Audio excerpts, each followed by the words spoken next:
¿Damos inicio? Sí, podemos dar inicio. Estimados participantes, les doy la bienvenida a este webinar, organizado por Estudio Jurídico Eraso Abogados.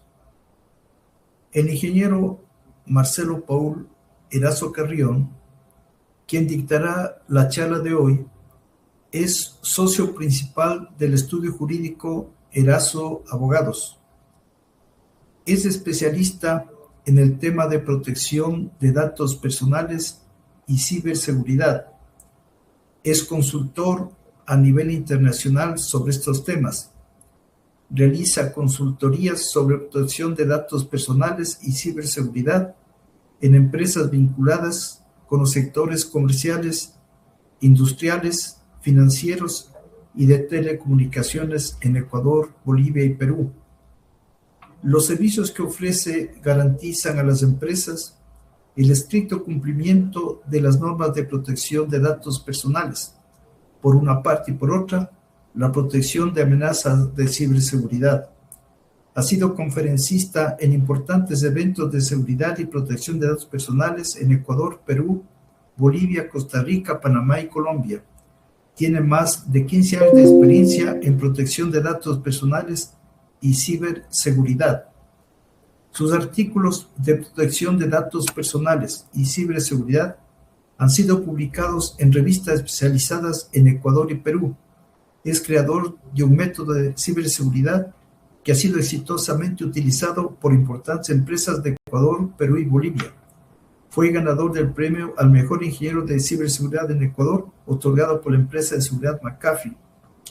Estoy seguro que esta charla que dictará hoy el ingeniero Marcelo Eraso Carrión será de mucha utilidad para ustedes.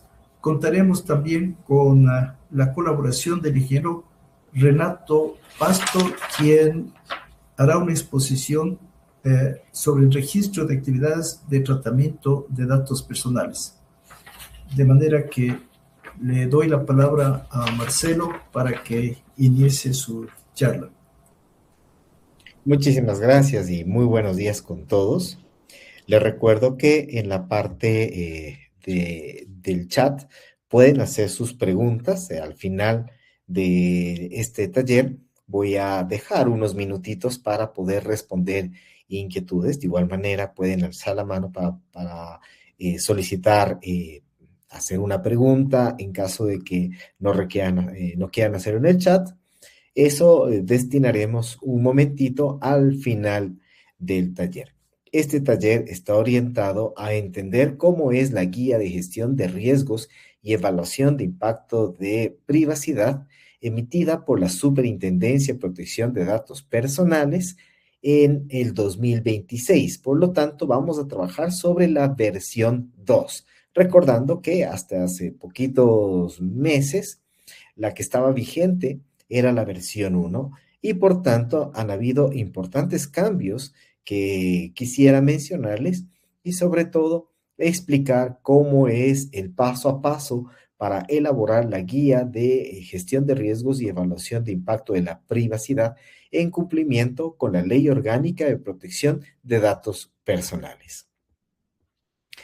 Para ello vamos a primero mirar ¿y por qué esto es obligatorio? ¿Cuándo es obligatorio? ¿Qué parte de la guía hay que implementar antes del paso a paso de cómo seguir esta guía? La guía de gestión de riesgos, evaluación de impacto del tratamiento de datos personales, versión 2, fue publicada en el año 2026. Y si nosotros leemos la Ley Orgánica de Protección de Datos Personales en su artículo 47, indican que una de las obligaciones del responsable del tratamiento y del encargado de tratamiento es, en el numeral 5 dice, utilizar metodologías de análisis y gestión de riesgos adaptadas a las particularidades del tratamiento de las partes involucradas. Por lo tanto, el análisis y gestión del riesgo es un elemento obligatorio en base a la ley. Ahora, esta guía se divide en dos, la guía de gestión de riesgos y la evaluación de impacto de tratamiento. Vemos que la primera parte, que es la gestión de riesgos, es obligatoria. no está aquí, pero también el artículo 40 menciona la obligatoriedad de la gestión del riesgo, indicando que se debe hacer un análisis de vulnerabilidades, amenazas, volumen de tratamiento y categorías. Y el artículo 41 justamente indica que a partir de esos resultados es obligatorio definir los planes de acción para mitigar dichos riesgos. Por lo tanto, de esta guía ya sabemos que sin importar el tamaño de nuestra empresa, los tipos de datos que estemos tratando, etcétera, es obligatorio hacer la gestión de riesgos. Ahora, esta guía se divide en dos, la gestión de riesgos y evaluación de impacto. Ahora, ¿cuándo es obligatorio hacer el capítulo de obligación de evaluación de impacto? Para ello, es importante leer el artículo 42, en donde habla justamente de la evaluación de impacto de tratamiento de datos personales. Aquí justamente se indica que el responsable realizará una evaluación de impacto de tratamiento de datos personales cuando se haya identificado la probabilidad de que dicho tratamiento, por su naturaleza, contexto o fines, conlleve un alto riesgo para los derechos y libertades del titular o cuando la Autoridad de Protección de Datos Personales lo requiera. Aquí es bueno hacer un paréntesis, cuando lo requiere la autoridad, lo puede requerir en cualquier momento, o también se han definido ciertas resoluciones, como vamos a ver más adelante, como por ejemplo, cuando hay transferencias internacionales, es obligatorio hacer la evaluación de impacto. Cuando hay el uso de inteligencia artificial dentro del tratamiento de datos personales, es obligatorio realizarlo. Ahora, la evaluación de impacto relativa a la protección de datos será de carácter obligatorio y vamos a ver los siguientes casos. Primero, se hace una evaluación sistemática y exhaustiva de aspectos personales de personas físicas que se basa en el tratamiento automatizado como la elaboración de perfiles y sobre cuya base se tomen decisiones que produzcan efectos jurídicos para las personas naturales. En este punto vamos a hacer un ejemplo. Si nosotros, por ejemplo, hacemos un perfilamiento automatizado para contratación laboral, empresas donde se ha visto esto generalmente son textiles, retail, manufactura, ferreterías, distribución, empresas comerciales, en donde el sistema de reclutamiento analiza automáticamente la historia laboral, edad, nivel de estudios, pruebas psicométricas, etcétera, y genera un score de empleabilidad. Y automáticamente se descartan candidatos, se priorizan entrevistas, se determinan salarios iniciales, se bloquean postulaciones futuras. Y la evaluación sistemática y exhaustiva se da porque se analizan múltiples variables, se evalúa un desempeño futuro, se utilizan algoritmos predictivos y se toman decisiones sin intervención humana significativa. En un ejemplo tan simple como la contratación del personal, puede ser que nosotros ya estemos realizando un perfilamiento automatizado que haría que sea obligatorio hacer la evaluación de impacto de la privacidad. El segundo caso es cuando hay tratamiento a gran escala de las categorías especiales de datos o de los datos personales relativos a condenas de infracciones penales. En este caso vamos a ver un ejemplo.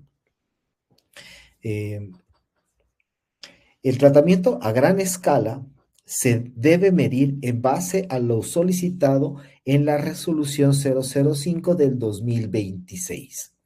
Esta resolución justamente indica los parámetros a través de los cuales se puede calcular cuando una empresa hace tratamiento a gran escala. En el caso de este artículo de la ley, vemos que indica que si nosotros estamos utilizando categorías especiales, yo aquí coloqué arriba la calculadora de tratamiento a gran escala. Entonces, aquí está colocado, ven el número 2, incluye categoría especial. Y digamos que nosotros tenemos entre 11 y 30 tipos de datos. ¿Qué es un tipo de datos? El nombre ya es un tipo de datos. El tipo de sangre es un tipo de datos. El teléfono es un tipo de datos. Entonces, si tenemos de 11 a 30 y no más de 30 tipos de datos que tenemos de cada colaborador, por ejemplo, en donde tenemos información sobre discapacidad, sobre salud de él, etcétera. Entonces, si tenemos 11 a 30 tipos de datos y tenemos menos de 1000 colaboradores, El tratamiento es puntual, es decir, es algo muy ocasional, es una finalidad muy específica, muy ocasional y solo en Quito. Si ya cumplo con esas características, estoy en un nivel 6, que significa que ya estoy en tratamiento a gran escala. Incluso si tengo menos de 11 tipos, o tengo 4, 5, 6 tipos de datos, pero en cambio mi tratamiento es en Quito y Guayaquil, este valor se va a subir y va a llegar nuevamente a 6. O si tengo más de 1000 trabajadores, definitivamente estoy a gran escala. Por lo tanto, es muy importante que cada uno de ustedes haga dentro de su empresa el, eh, el cálculo de tratamiento a gran escala, porque si aparece que cuando trabajamos con categorías especiales estamos en tratamiento a gran escala, es decir, estamos de un umbral de 6 hacia arriba, en base al cálculo de la resolución 005 del 2026, es obligatoria hacer la evaluación de impacto de privacidad. Y el tercero es cuando hay una observación sistemática a gran escala de una zona de acceso público, que bueno, ese no es mucho nuestro caso. Entonces, una vez que ya vemos cuándo tenemos que hacer la evaluación de impacto, que aparte de esto, ya lo había mencionado, cuando usamos la inteligencia artificial y cuando hacemos transferencias internacionales, ¿qué sucede si no lo hacemos? Bueno, vamos al artículo 68. En el artículo 68 justamente indica que el no realizar, vamos a ver el numeral 4, no utilizar metodologías de análisis y gestión de riesgos adaptadas a la naturaleza de datos personales, las particularidades de tratamiento y las partes involucradas, lo cual está en esta guía de la Superintendencia de Protección de Datos Personales, es una infracción grave. Y no realizar evaluación de impacto de tratamiento de datos en caso de que sea necesario realizarlas, también forma parte del artículo 68, siendo una infracción grave. Ahora, ¿qué sucede cuando cumplimos o estamos con una infracción grave? Vamos al artículo 72, que nos indica que las sanciones por infracciones graves pueden incluir una multa entre el 0.7 y el 1% calculado sobre el ejercicio inmediatamente anterior a la imposición de la multa. Si nosotros miramos un documento que es el documento de cálculo administrativo de las multas, también publicado por la Superintendencia de Protección de Datos Personales, nos vamos a encontrar que este ejercicio se refiere al año anterior. Es importante mencionar que hasta el día de hoy, según el informe de la Superintendencia de Protección de Datos Personales, 6 empresas han sido multadas y las multas de entre las 6 empresas suman cerca de $750,000. Por lo tanto, es muy importante evitar este tipo de multa dentro de nuestras organizaciones. Ahora vamos un poquito a entender esta guía de evaluación de impacto y guía de gestión de riesgo, que, como decimos, se divide en 2 partes. La primera es la gestión del riesgo y la segunda es la evaluación de impacto, iniciando siempre por la evaluación de impacto. ¿Qué incluye la evaluación de impacto? La evaluación de impacto incluye auditorías jurídicas, técnicas y organizacionales. Es decir, esta partecita de aquí, de la parte superior izquierda, es la evaluación de impacto donde se establece el contexto.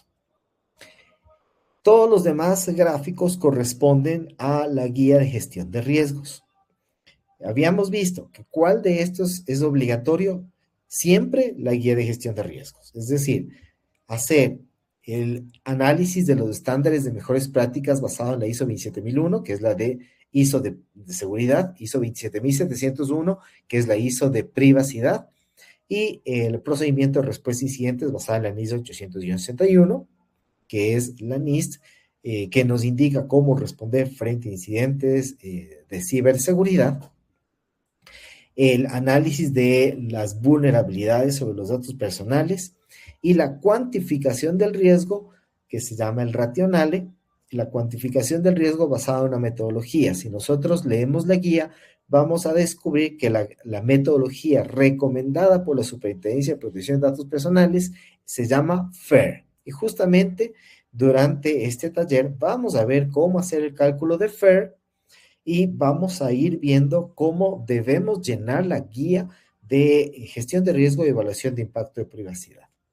Recordando que la evaluación de impacto se da bajo ciertas consideraciones, pero en la práctica casi siempre es obligatorio e incluso si no es obligatorio, es una muy buena recomendación el realizar y seguir esta evaluación de impacto. Así que vamos de lleno a cómo hacer la evaluación de impacto. Lo que yo les he dejado acá, y por cierto, tienen entre sus vínculos la posibilidad de descargar esta presentación para que ustedes puedan revisarla más adelante.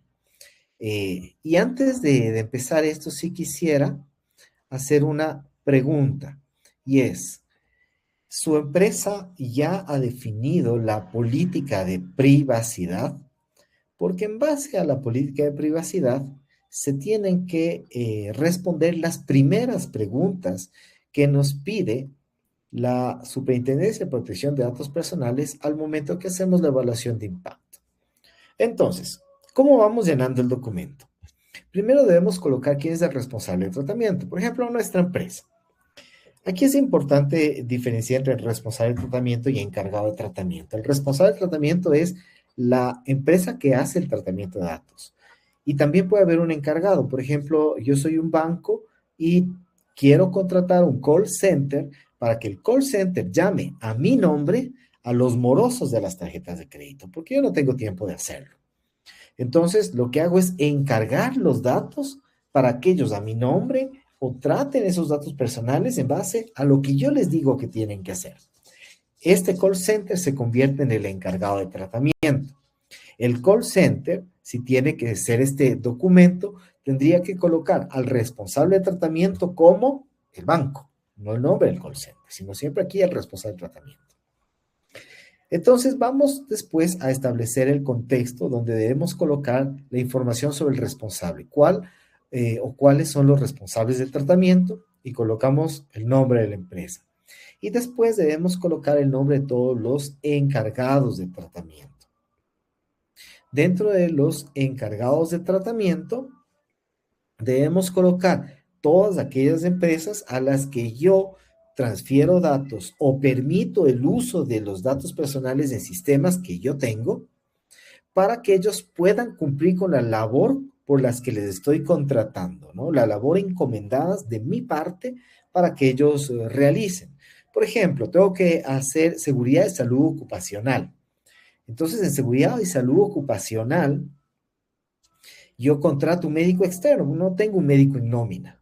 Entonces, al Juan Doc lo contrato, y con Juan Doc, al que yo le estoy entregando datos personales de mis trabajadores, tengo que firmar un contrato de encargo y tengo que colocar aquí que él es un encargado de tratamiento. Tengo un broker de seguros que gestiona todos los seguros médicos. Entonces, la empresa broker SA también va a ser un encargado de tratamiento. De repente hago capacitaciones, tengo una empresa de capacitación, y a esta empresa de capacitación le doy los nombres y los correos de los titulares, de mis empleados, por ejemplo, para que haga una capacitación. Entonces, es otro encargado. Tengo Amazon Web Services, Azure, incluso tengo Microsoft, a través del cual gestiono correos electrónicos. Entonces, con el integrador que me vende las licencias, con quien me hace toda esta información, yo tengo que firmar también un contrato de encargo. Él se convierte, este integrador de IT, que me gestiona todo este servicio con nubes externas, se convierte también en otro encargado de tratamiento. El que me gestiona el CRM, ERP, etcétera, es otro encargado de tratamiento. Después tengo que colocar el número de titulares diferentes a los empleados, por ejemplo, clientes, candidatos, etcétera. y el número de empleados. Y definir cuáles son los límites territoriales del responsable de tratamiento. Por ejemplo, si solo hago tratamiento en Quito, o si lo hago en Quito, Guayaquil, Cuenca. Entonces, eso es lo que debo poner aquí. Después, ¿cuáles son los límites organizacionales? Aquí, ¿quiénes tratan datos personales? Gerencia general, recursos humanos, dirección financiera, facturación, departamento comercial. ¿Cuáles son los departamentos que tratan datos personales? Después tengo que colocar los límites en los sistemas de información. Es decir, cuántos computadores tengo, cuántas laptops, cuántos servidores, por fuera de la red, en la nube, cuántos sistemas virtuales tengo, cuántos servidores, etc. Entonces, ahí es donde pongo esa información. Y después yo tengo que utilizar el registro de actividades de tratamiento. Entonces, en el registro de actividades de tratamiento, yo voy a tener toda la información para el punto 1.2. Ahora, para esto, voy a poner igual una encuesta para saber cuántos de ustedes ya realizaron o implementaron, documentaron el registro de actividades de tratamiento, el cual es obligatorio para todas las empresas que tengan más de 100 empleados. Los que tienen menos de 100 empleados no es que no tienen que hacer nada, tienen que hacer un documento similar que se llama fichero de datos, que tiene campos muy similares al registro de actividades de tratamiento.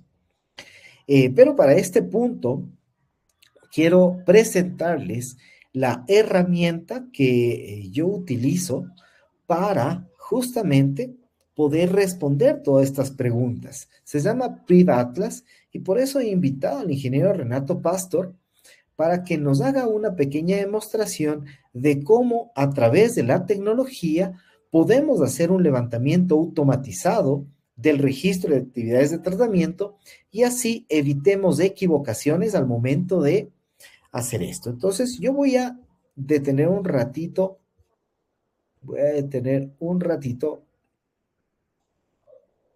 la presentación para dar paso a Renato que nos muestre cómo hacer un registro de actividades de tratamiento utilizando la tecnología y de esa manera podamos responder el siguiente capítulo de la guía de gestión de riesgos y evaluación de impacto de la privacidad. Adelante, Renato. Muchas gracias, Marcelo, y muy buenos días a todos los participantes. Me ha invitado a mí, Marcelo, para poder mostrarles cómo podemos usar la herramienta PrivAtlas para poder nosotros levantar el registro de tratamientos de una empresa y poder justamente simplificar el proceso de levantamiento. Nosotros vemos muchas empresas que se pueden tardar días y hasta en algunos casos meses en levantar los datos que tiene la empresa y que maneja la empresa. Y muchas veces es porque no tienen un registro, porque no tienen levantados, porque no tienen distribuidos los datos en diferentes servicios, en diferentes plataformas. Entonces, PrivAtlas, ¿qué es lo que permite? PrivAtlas nos permite a nosotros realizar y centralizar el levantamiento de estos datos en una sola plataforma para poder justamente generar el registro de tratamientos. Entonces, la idea de la plataforma es que nos permita a nosotros y a los usuarios el conectarnos directamente con sus plataformas, con sus datos, con sus servicios y poder hacer el levantamiento usando y apalancándonos con inteligencia artificial para poder simplificar el proceso. ¿Ya? Entonces, PrivAtlas lo que hace es principalmente dos cosas. La parte de descubrimiento de los datos, donde podemos nosotros agregar las fuentes que tenemos en nuestra empresa, ¿ya? Y realizar en otra la clasificación de estos datos, usando justamente inteligencia artificial para poder simplificar este proceso. Obviamente nosotros en Privatlas podemos tener varias diferentes organizaciones. En este caso podemos ver que este es un demo que nosotros trabajamos para una unidad educativa. En Fuentes, al ir a Fuentes, nosotros podemos agregar diferentes bases de datos. Aquí, por ejemplo, ya tengo 2 ejemplos de una base de datos, una base de datos SQL y una no relacional. Podemos agregar una fuente de datos y aquí podemos ponerle un nombre, por ejemplo, una tabla, ¿ya? O una base de datos de empleados. Y podemos agregar diferentes tipos de fuentes a las que podemos conectarnos. Estas fuentes pueden ser desde un Excel, un archivo JSON, pueden ser bases de datos directamente y van a ir ampliándose las fuentes que van a ver en este paso. Por ejemplo, si yo agrego una fuente como esta, podemos nosotros agregar justamente, en este caso, el link a esta fuente de aquí y podemos agregarlo y conectarnos. Lo que va a empezar a hacer el programa, que ya lo empezó a hacer aquí, es empezar a conectarse con la base de datos y mapear cuáles son las tablas y los diferentes campos que tenemos en esta base de datos. En base a esto va a crear el mapeo, ¿ya? Y en base a ese mapeo vamos a poder nosotros generar, aquí podemos ver que se está empezando a hacer el mapeo. Ya esto puede tardarse dependiendo del tamaño de la tabla o el tamaño de la fuente que nosotros tenemos, pero podemos realizar, en este caso ya tengo unos ejemplos aquí, que se han terminado de hacer, pero lo que empieza a hacer es el mapeo. Entonces vean, esta base de datos de aquí tiene 111 tablas y hasta el momento 700 campos. Entonces, eso desde el punto de vista operativo puede ser bastante largo. ¿Qué es lo que realiza Privatlas? Se simplifica el proceso del mapeo y del descubrimiento y la clasificación de estos datos para poder estar en cumplimiento con la superintendencia. Finalmente, lo que podemos nosotros es realizar un RAT en base a estas bases de datos. Entonces, en este caso ya tengo uno que podemos nosotros ver y podemos descargar. Este RAT, nosotros podemos siempre sobreescribir y podemos mejorarlo. Si es que nosotros lo deseamos, podemos mejorarlo. Y aparte, Privatlas siempre va haciendo una actualización constante. Entonces, esa es otra parte importante. Si es que una fuente que nosotros tenemos se amplía, cambia o se eliminan datos, el sistema va a notar y va a detectar estos cambios, va a decirnos que el RAT está desactualizado, lo va a actualizar y nos va a decir a nosotros que tenemos que descargarlo. Podemos nosotros descargarnos el RAT con diferentes finalidades o la matriz completa en este caso. Nos descargamos la matriz y podemos nosotros, déjenme, comparto la pantalla, por favor, un segundito, y podemos nosotros ver cómo queda un producto final de esta matriz. Perdón. Aquí pueden ver el producto final. En este caso podemos ver que esta base de datos, como la vimos, es una base de datos bastante grande. Y lo que nos ayuda a nosotros es a simplificar el proceso de llenado y de clasificación de todos estos datos. Desde campos simples hasta campos bastante complejos, obviamente apalancándonos con inteligencia artificial. Muchas gracias, Marcelo. Muchísimas gracias a ti. Como vemos, esto reduce el tiempo para realizar estos registros de actividades de tratamiento, lo que ayuda muchísimo a las organizaciones. Y también es importante, no sé si notaron que cuando había la posibilidad de descargar, se podía descargar el RAT o el fichero de datos. Las empresas que tienen menos de 100 empleados tienen obligación de tener el fichero de datos. Y las que tienen más de 100 empleados deben tener el fichero de datos y el registro de actividades de tratamiento. Ahora, una vez que hemos realizado este registro de actividades de tratamiento, podemos contestar estas preguntas. Si no hemos realizado un registro de actividades de tratamiento, es imposible realmente seguir con la evaluación de impacto. Aquí nosotros debemos responder si tenemos un delegado. No todas las empresas tienen la obligación de tener un delegado.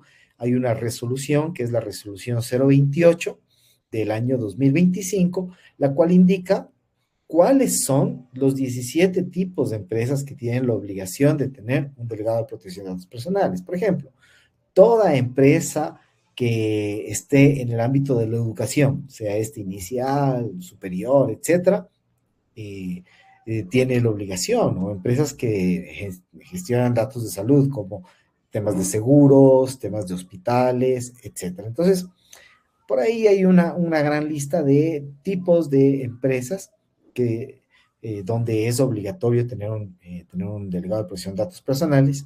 Y también, justamente, la resolución de este año, una de las últimas, indica que cuando estamos hablando de tratamiento a gran escala, también es obligatorio tener un delegado de protección de datos personales. Entonces, aquí se responde si lo tenemos, cómo se llama, cuál es el tratamiento bajo consideración.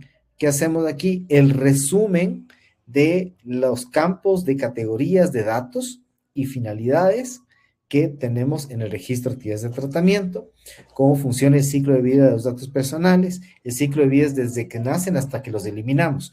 Toda esa información está en el registro de actividades de tratamiento, en modo de obtención, almacenamiento, dónde los procesamos, en cuánto tiempo los eliminamos, con qué finalidad los tratamos. Toda esa información está en el RAT. Entonces, de ahí saco y coloco aquí estándares y mejores prácticas y modelos. ¿Cuáles son los recomendados? NIS 800-61, Ley Orgánica de Protección de Datos Personales, Reglamento y resoluciones, ISO 27001, ISO 27701. Eso debería ser la respuesta correcta en este punto de aquí. ¿Qué tipo de datos personales son procesados? De igual manera, eso está en el registro de actividades de tratamiento. Hacemos un resumen de los tipos de datos, los colocamos aquí. Si existen titulares de datos especialmente vulnerables como consecuencia del procesamiento de datos. Aquí, ¿a qué se refiere? Dice como consecuencia del procesamiento de datos. A lo mejor como consecuencia del procesamiento de datos, yo de mis empleados conozco temas de discapacidad, temas de algo de salud. Entonces, a partir del tratamiento de datos, yo puedo empezar a cumplir con categorías especiales. ¿Y cuáles son los activos de soporte de datos? Aquí coloco toda la tecnología en donde almaceno o proceso datos personales. El punto 1.2 es imposible hacerlo solo en el registro de actividades de tratamiento, por lo tanto, antes de hacer la evaluación de impacto, tienen que ser el registro de actividades de tratamiento. Y aquí es donde termina la evaluación de impacto y empieza esa fina línea de gestión de riesgos, donde en el 1.3 ya se trabaja con la evaluación de riesgos. Dentro de la evaluación de riesgos hay que responder qué departamento establece los criterios de evaluación de riesgos y cuáles son los criterios. Yo he dejado aquí lo que indica la superintendencia que debemos manejar como los criterios de evaluación, en donde tenemos dos vectores. En el vector 1 tenemos datos simples, comportamentales, financieros y sensibles. En el vector 2 tenemos naturales y personas promedio y personas vulnerables. Y los niveles de impacto se basan en la conjunción del vector 1 y vector 2. Por ejemplo, va a ser bajo si es que el vector 1 es 1, es decir, datos simples, y el otro es 2, de personas naturales más vulnerables. O si tenemos datos comportamentales del 1 del vector 2, de personas naturales promedio. Entonces, así es como se va a ir armando los niveles de impacto. Y también necesitamos los criterios de evaluación de pérdidas, en donde si nuestra facturación, por ejemplo, son $3 millones, ¿cuánto es muy alto? Esta tabla acá, que está aquí es ejemplo. Por ejemplo, si es menos del 0.1% de la facturación, entonces voy a dejar como muy bajo este riesgo. Y así, según como esté la tabla. Para hacer cuantificación del riesgo, es necesario también utilizar una tecnología que nos permita hacer el cálculo de riesgo basado en FAIR. La idea es que justamente por cada actividad de tratamiento que encontremos, acá por ejemplo está la actividad de tratamiento, ejemplo de una empresa, a la izquierda están las actividades, esto es sacado del RAT, donde defino el vector 1, defino el vector 2 y coloco el impacto. En este caso ya está calculado en esta calculadora, está hecho automáticamente porque está basado justamente en estos criterios que están aquí. Entonces la calculadora ya me dice el tipo de impacto, la probabilidad de ocurrencia ya, ya lo defino basado en cómo creo yo que podría ocurrir, si es poco probable, si es probable, etc. Entonces, estos valores ya me calcula, yo tengo una calculadora que me da esta información, pero a partir de esta información la superintendencia me dice, ojo, con esta información usted tiene que sacar el racionale, es decir, tiene que sacar los criterios de evaluación de riesgo cuantificados. Y es ahí donde a veces pataleamos. Y por eso ahora voy a demostrar cómo hacer esa cuantificación. Una vez que ya tenemos esta tabla, cómo cuantificar el riesgo.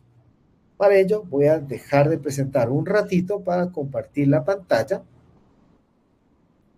y mostrar el software que yo utilizo para hacer la cuantificación del riesgo. Lo primero que debemos hacer para cuantificar el riesgo es importar las alertas de ciberseguridad. En nuestra empresa siempre tenemos mínimo un firewall y un antivirus. Debemos sacar los logs o las alertas de seguridad de ese firewall y antivirus. Hay otras empresas más grandes que tendrán un correlacionador de evento, un CIEM. Entonces sacamos del CIEM. Entonces lo primero que debemos hacer es importar todas esas alertas de seguridad y mapearlas con qué tipo de ataque podrían materializarse. Después de eso, lo que hacemos es definir mi nivel de madurez de privacidad, es decir, cómo yo me protejo para que esas alertas, esos ataques no sean materializados. Entonces yo aquí me califico con respecto a la gestión de activos, gestión de vulnerabilidades, control de accesos, configuración segura, etc. Entonces, yo me califico con respecto a estos principales parámetros y finalmente, yo aquí pongo los parámetros de pérdida. Como ven, esta calculadora está basada en la Ley Orgánica de Protección de Datos Personales, es decir, que utiliza la misma fórmula de la Superintendencia de Protección de Datos Personales para calcular las multas ante estas infracciones que forman parte de las infracciones graves de la Ley Orgánica de Protección de Datos Personales, basado en el volumen de negocios anual. Aparte, debo colocar los costos directos. Estos son los mismos costos que nos indica la guía de evaluación de riesgos de la Superintendencia de Protección de Datos Personales que debemos considerar. Y una vez que hemos llenado todos esos campos, lo que nos ayuda a la herramienta es a identificar los diferentes riesgos tecnológicos junto con la materialización de la pérdida.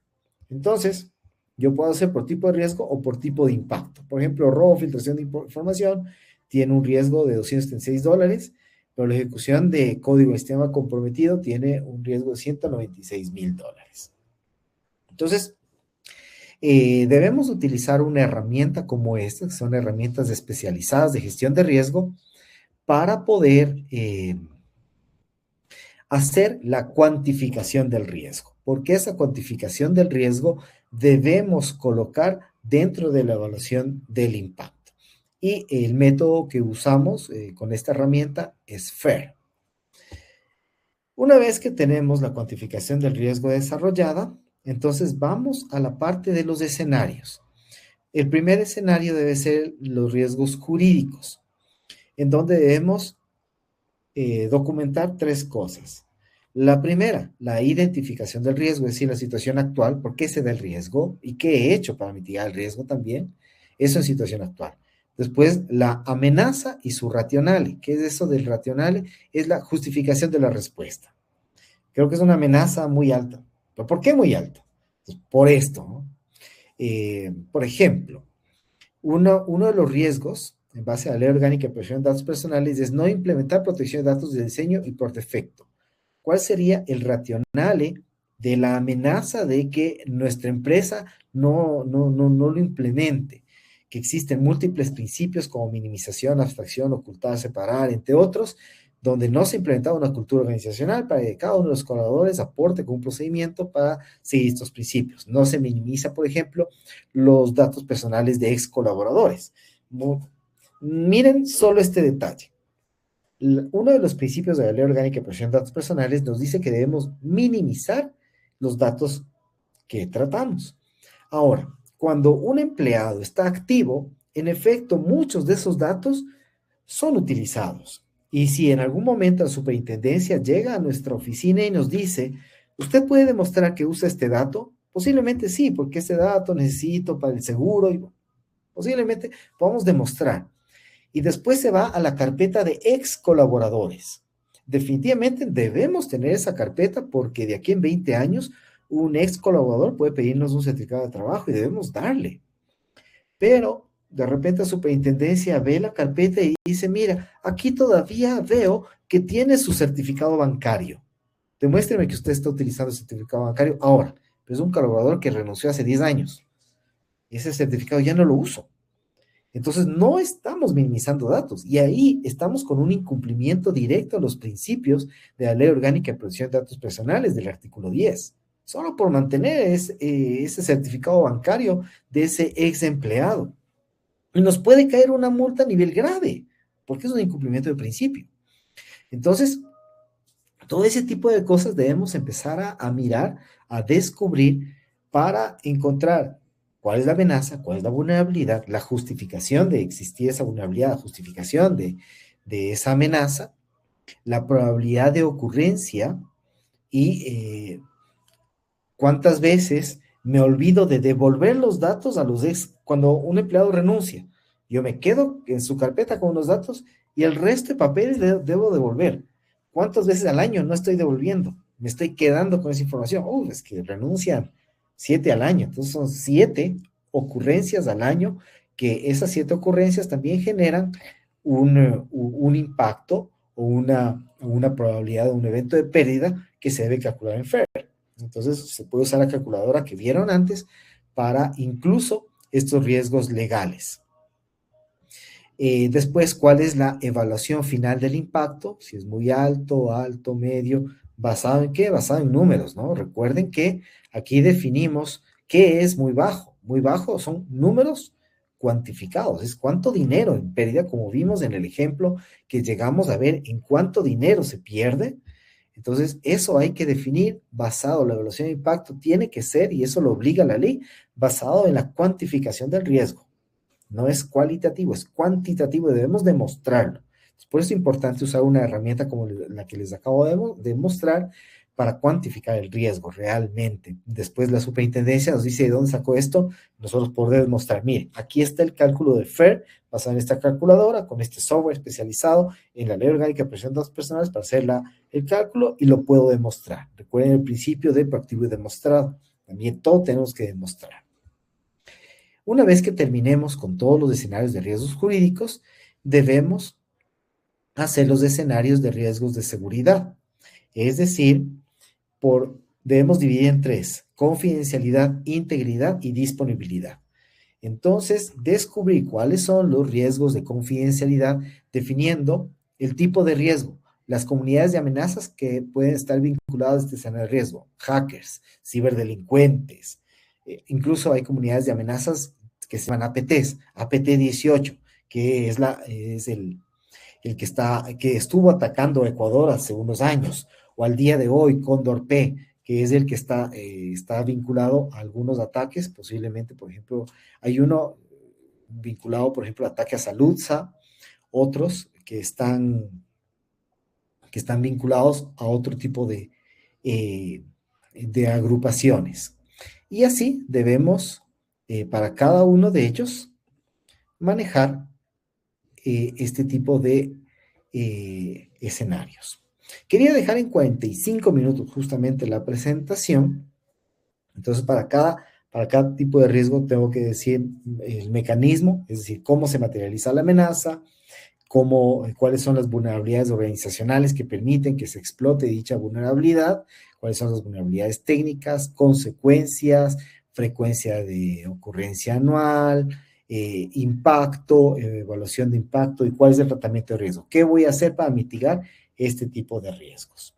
Si no tengo información a la interna de la organización, yo podría justamente hacer una investigación. Acá hay un cuadro, por ejemplo, de ataques que se han dado a nivel mundial en este año solamente al sector industrial. Entonces, si yo soy una empresa de manufactura y no tengo la información para llenar esos campos anteriores, puedo utilizar información externa que me ayude a descubrir qué tipo de ataques han existido y en base a eso definir los riesgos basado en información externa. Lo mejor siempre es información interna, pero muchas veces es necesario utilizar la información externa. Esos son los pasos que hay que seguir para completar la evaluación de impacto de la privacidad y la gestión de riesgos basado en lo que nos indica la Superintendencia de Protección de Datos Personales. En este punto, justamente quería dejarle en 45 minutos para dar un espacio de tiempo para responder preguntas, así que voy a ir al chat para responder preguntas que se han realizado. Tenemos una pregunta que dice: el delegado de protección de datos, según leí, no puede tener conflicto de intereses. Correcto, no puede tener conflicto de intereses. Por ejemplo, no puede ser gerente de una empresa, no puede ser familiar directo del gerente, cosas así. No puede tratar datos personales, por ejemplo, no puede ser gerente comercial. ¿Por qué él trata datos personal? Él llama clientes, hace tratamiento de datos personales. No puede ser el oficial de seguridad, porque él genera auditoría y realiza los elementos de seguridad sobre la red. No puede ser el DBA, porque él maneja la base de datos. Entonces, hay que evitar cualquier tipo de conflicto de intereses. En caso de una empresa familiar, ¿puede ser alguno de los intereses de la familia, la persona de marketing o jefe de sistemas? No, no puede ser ningún familiar. Marketing trata datos personales porque hace mailing masivo. Cualquier persona dentro de la organización que haga tratamiento de datos personales no puede ser delegado de protección de datos personales. Jefe de sistemas. Si el jefe de sistemas únicamente define las políticas de tecnología sin topar los datos personales, puede ser. Pero si el jefe de sistemas tiene que hacer backup, no, él ya está haciendo tratamiento. Un backup es un tratamiento de datos personal, ya no puede ser el jefe de sistema. Entonces, hay que revisar que uno no tenga intereses, no tenga conflicto de intereses, y segundo, no realice tratamiento de datos personales dentro de la organización. Tenemos otra pregunta. ¿Las instituciones sin fines de lucro están obligadas a implementar protección de datos? Sí, todas las empresas, incluso empresas extranjeras que tratan datos ecuatorianos, están obligadas a cumplir con la Ley Orgánica de Protección de Datos Personales. Sin fines de lucro, privadas, públicas, eh, realmente nadie se salva de este cumplimiento. Ninguna empresa se salva de este cumplimiento.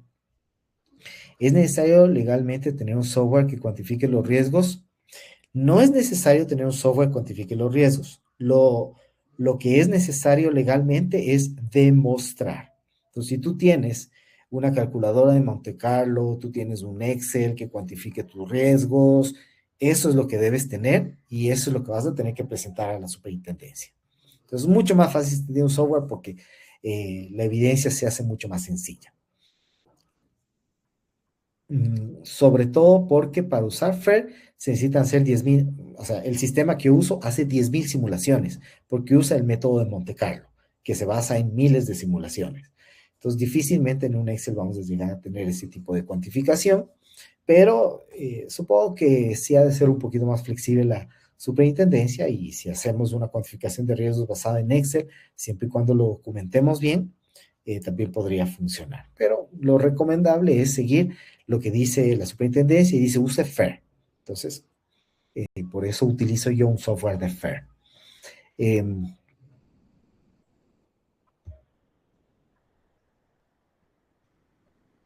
Que hago de todo, no podría, sí, sí, si una persona, o sea, está tratamiento de otras personas no puede ser el delegado. Ahora hay que ver, no toda empresa está obligada a tener un delegado de protección de datos personales, ¿eh? Hay que analizar en base a la resolución 28 y a los artículos respectivos de la ley del reglamento. Claro, las resoluciones de protección, bueno, hay decenas de resoluciones del 25 y unas poquitas del 2026, pero nos piden, bueno, ¿cuáles son las resoluciones específicas para saber si necesito hacer evaluación de impacto de privacidad? Entonces, de todas esas resoluciones, las que hemos visto son estas de aquí. La primera resolución es la resolución 009, es sobre el uso de inteligencia artificial. Aquí nos indica en el artículo 6 que es obligatorio hacer la evaluación de impacto de privacidad y la gestión del riesgo cuando tratamos datos personales con inteligencia artificial. La otra resolución es a gran escala, tratamiento a gran escala, en donde nos dice que si nosotros hacemos tratamiento a gran escala, es obligatorio hacer la evaluación de impacto de privacidad. Y la resolución respectiva es la 005 del 2026. No recuerdo si les coloqué aquí alguna otra resolución, creo que no. Ahora, me preguntan, ¿hay fecha de plazo para implementar?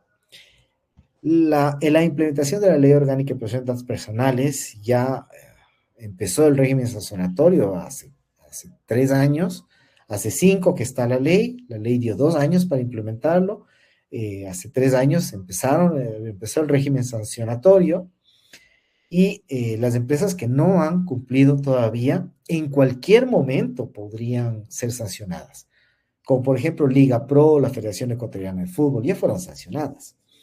Entonces, en cualquier momento podrían ser sancionadas, sobre todo si es que en la página web de la Superintendencia de Protección de Datos Personales tenemos una denuncia, porque alguien cree que estamos tratando mal sus datos personales, nos hará una denuncia, eso lleva auditoría y si no podemos demostrar el cumplimiento, vamos a ser sancionados. Tengo una pregunta acá.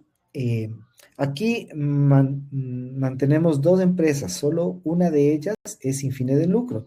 Se debe tener un solo delegado para las 2 empresas y en ese caso puede ser el mismo, puede ser deben ser diferentes personas. Puede ser el mismo delegado de protección de datos personales, una persona natural, puede ser delegado de múltiples empresas sin ningún inconveniente. Lo importante es que no se mantenga este conflicto de intereses.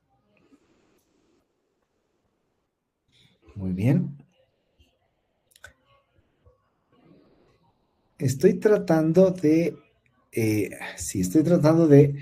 aceptar. Francisco levantó la mano, pero lastimosamente parece que la licencia que yo tengo no permite, no permite aceptar, así que lastimosamente te voy a pedir que lo mandes la pregunta por el chat. Y bueno, voy a dejar mis datos de contactos por si alguien necesita ayuda en el asesoramiento del correcto cumplimiento de la Ley Orgánica de Protección de Datos Personales. Sería muy bueno poder conversar con ustedes. Tengo otra pregunta justo antes de despedirnos. Dice, ¿qué criterios o fundamentos legales que utilizaron las autoridades para determinar las multas en los casos reportados? Muy buena pregunta, les voy a comentar. La Superintendencia de Protección de Datos Personales les indicó, y antes de responder esa pregunta voy a responder una muy rapidita, que es, los exportadores tienen la obligación de tener delegado. Ahora, vamos a ver, la exportación es únicamente de productos y el tratamiento de datos personales no se da a nivel internacional, no tendrías obligación de tener un delegado de protección de datos personales. Habría que ver caso por caso, pero digamos que un 80% probable que no requieras tener un delegado de protección de datos personales si eres un exportador. A menos que por el tipo de trabajo exista transferencia internacional masiva de datos personales de ecuatorianos. Pero bueno. Ahora, ¿bajo qué criterios fundamentos legales le sancionaron a la FEF y la Liga Pro por manejar mal el consentimiento informado? les dijeron, mira, el consentimiento informado no es libre y por tanto, al no ser libre, hay vicios de consentimiento. Por tanto, no solo te doy esta multa, te clavo la multa de $200,000, de $150,000 al otro, sino que declaro que debes suspender el tratamiento, es decir, eliminar tus bases de datos. Eso fue lo que sucedió, basado en el artículo 8 de la Ley Orgánica de Protección de Datos Personales, que habla del consentimiento informado. Bueno, muchísimas gracias a todos. Han sido muy buenas preguntas.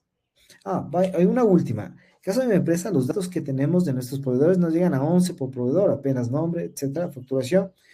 Entonces, lo más probable es que no requieras delegado de protección de datos personales. Lo más, con la información que me das, 99% seguro de que no vayas a requerir un delegado de protección de datos personales. Bueno, posiblemente queden algunas preguntas por fuera o después les aparezcan algunas preguntas adicionales. He dejado mis contactos para que me puedan llamar, escribir, lo que requieran, para hacer más preguntas o para conversar un poquito de cómo les podemos ayudar en este servicio del correcto cumplimiento de la Ley Orgánica de Protección de Datos Personales. Por lo tanto, de mi lado, muchísimas gracias a todos. Doy por concluida esta sesión y nos vemos en una próxima oportunidad. Muchas gracias a todos por asistir.